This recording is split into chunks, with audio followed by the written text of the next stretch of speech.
Hi, Gumpe sir. Hello. First of all, congratulations on being called up to be part of the Under 23 setup. Let's start at the beginning. How did the opportunity to join the Under 23s come up? And what were your conversations that you had with Musa before? Always, if they need a goalkeeping coach, of course, there are a lot of goalkeeping coaches. Most of them are occupied with the clubs, and some of them are occupied with the age group teams. And it was very fortunate, and I'm glad that I was remembered to step in and then to work with the national team and help the goalkeepers. And then I'm grateful to the organization for letting me go and then gain this big experience. Okay. Gumpe sir, you have been around in Indian football scene for almost 30 years now, if not more. Yeah. So, can you just briefly touch upon how the Indian football team, especially from a youth perspective, has developed in your time as a player and as a coach? I think there are a lot of changes. During our days, things were not very professional as it is today. Players are very professional into this football, with a lot of big names like experienced foreigners coming to India to play in the Indian Super League, and then players have learned a lot from them as well, and with a lot of coaches also coming in with huge experiences, and then things are very professional nowadays. Players know how to take care of themselves, etc. Okay. And in your experience as a coach, when you started out coaching versus what coaching is like today, what has been any change? If there has been any change, what has been there, or is it pretty much the same things?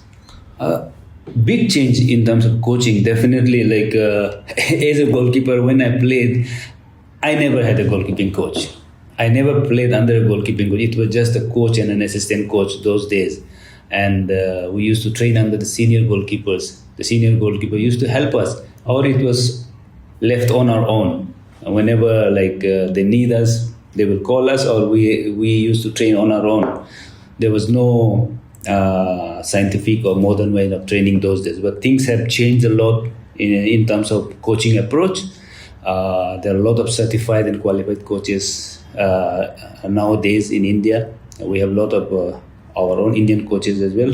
And once again, like with the Indian Super League, a lot of foreigners have come in. They have brought in a lot of new methodology of training. We get to learn from them as well. At the same time, this coaching department, coach education department have really changed the scenario. Now there are a lot of certified goalkeeping coaches in India. I think goalkeepers have benefited immensely. Okay. Just lastly on coaching, can you just touch upon Naushad Musa as a coach and the kind of influence that he has on young kids? I think he had the experience of working with youth, working with senior setup, as well as a good playing background. He played at the top level, played as a coach at the top level. He worked with the youth as well. So he's blend of everything. So he understands how to work with the youth as young players as well. So players responded very well to his training, and I think we had a good amount of training camp in Bangalore, where different things were experimented by Musa, and then in the end, the final squad that went to Qatar, the way they stepped up and performed, we are very unfortunate not to make the next cut, but I think it was a great performance, and I think Naushad played a very big role in shaping these young boys. Let's talk about these experiments and what happened while your team was training in Bangalore. What was the camp like as a whole, and what were the areas of focus for this team? I think the focus is always to find the best combination, best winning combination. Yes, initially some players, they come with a little bit of fitness issues, and some comes with especially the concern for this generation of boys is the lack of game time.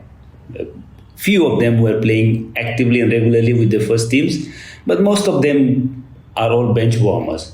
So that becomes another difficulty to, then they have to play a lot more game so that, they are in good shape. So in Bangalore, we played some friendlies as well.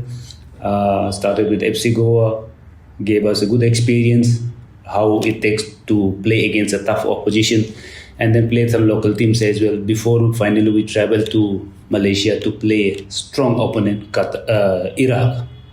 I think these two games really helped us to know where are the weaknesses, and then to work on it. And then I think every training sessions there were a lot of experimentations were there. A lot of players were rotated in different positions, and finally, before traveling to Qatar, this Malaysia games, Qatar games helped us to really set the team well. You put a very important point there about the lack of game time that players at this age often they tend to get very little game time, right? Yes. That is where competitions for these specific sort of age groups is important, and RFDL is one of these. Absolutely.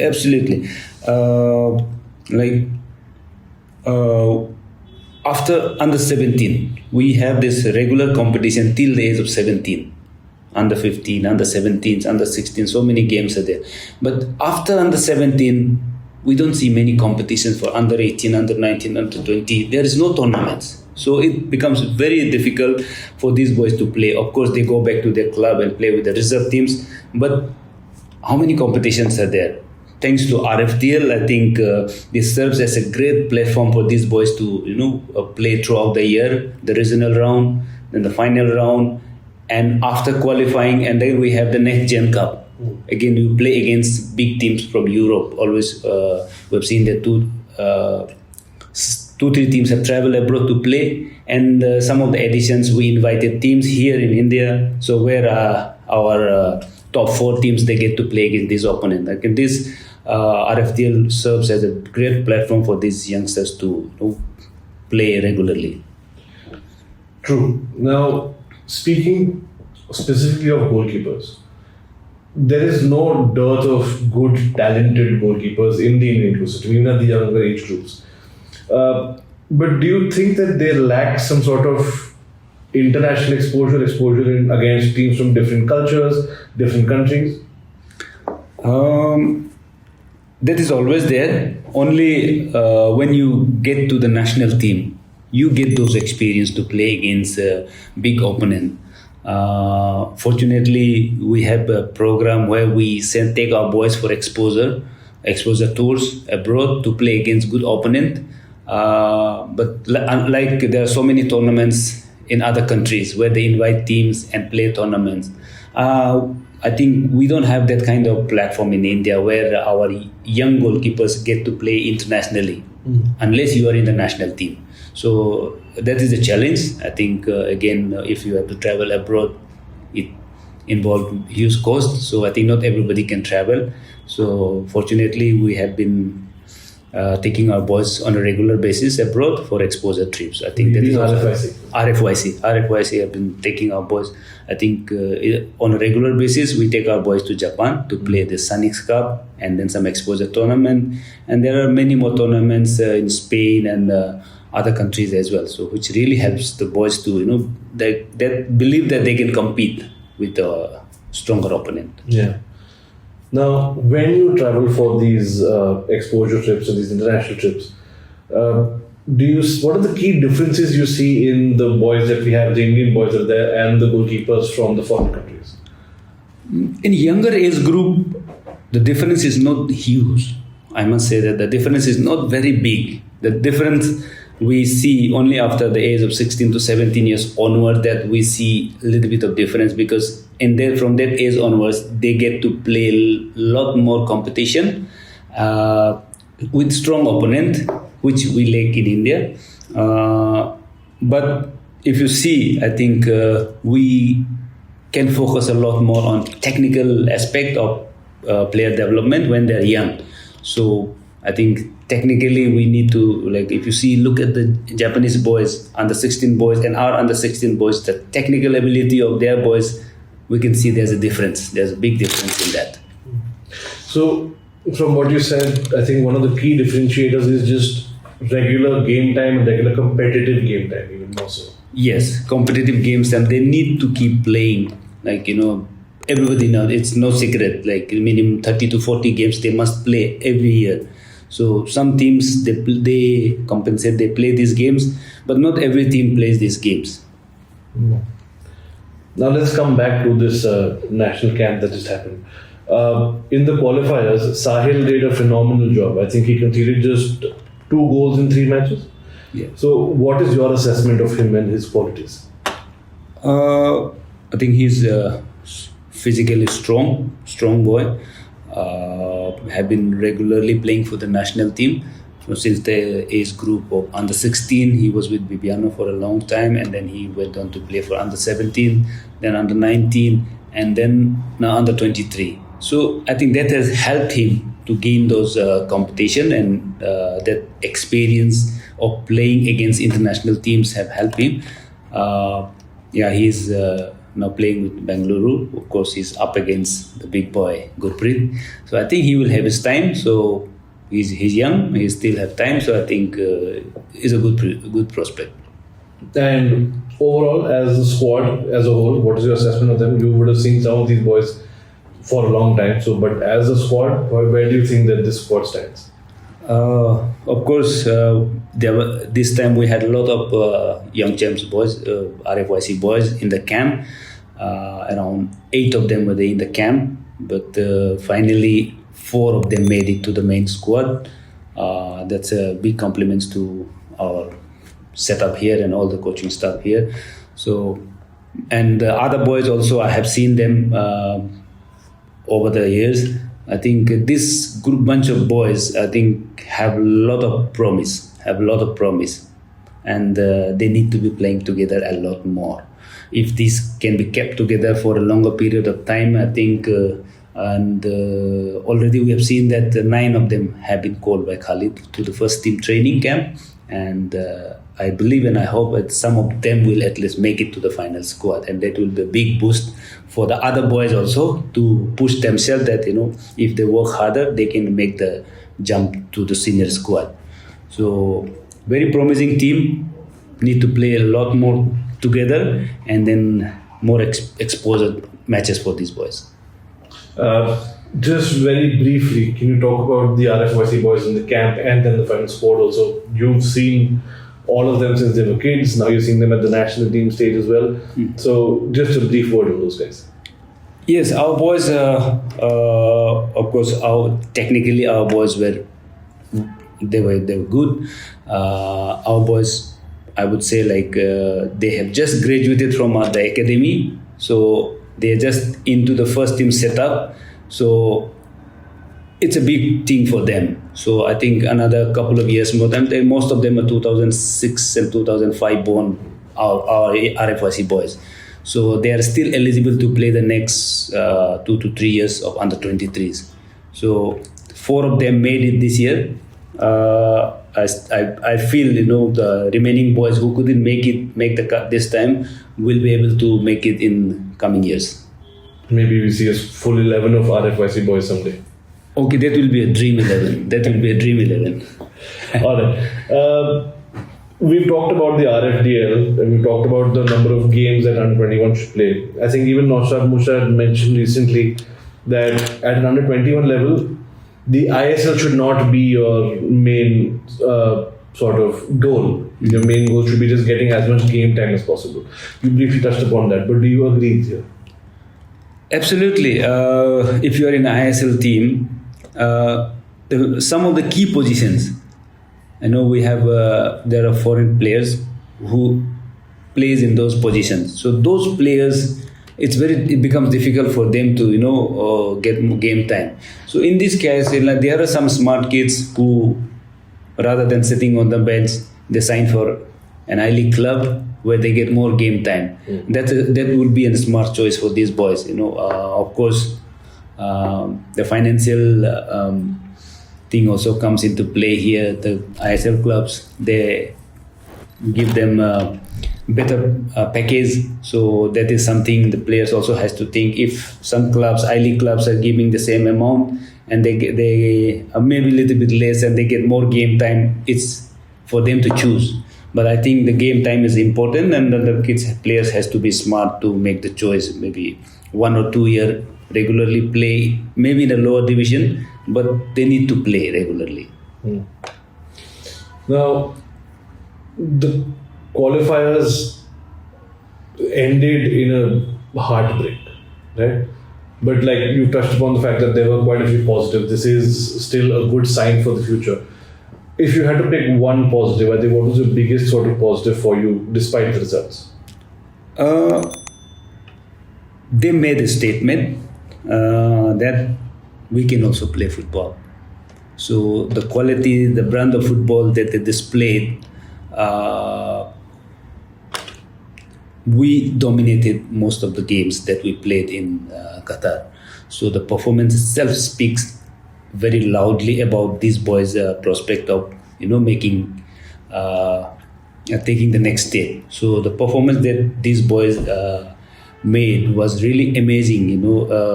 People started talking about, like, after a long time that they have seen an Indian team playing like this. I think it's a big compliment to the boys for believing in themselves, and they really stepping up and not just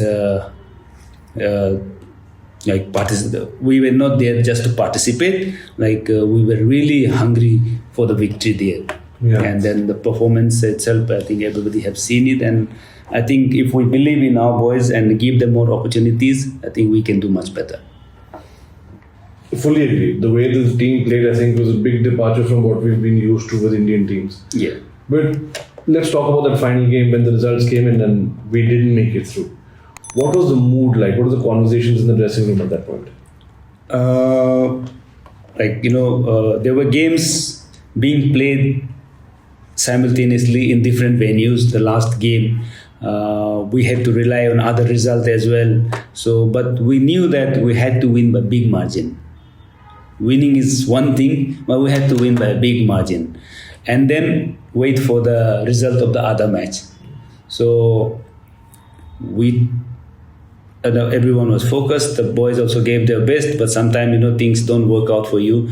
So winning 6-0, 7-0, it's a big thing.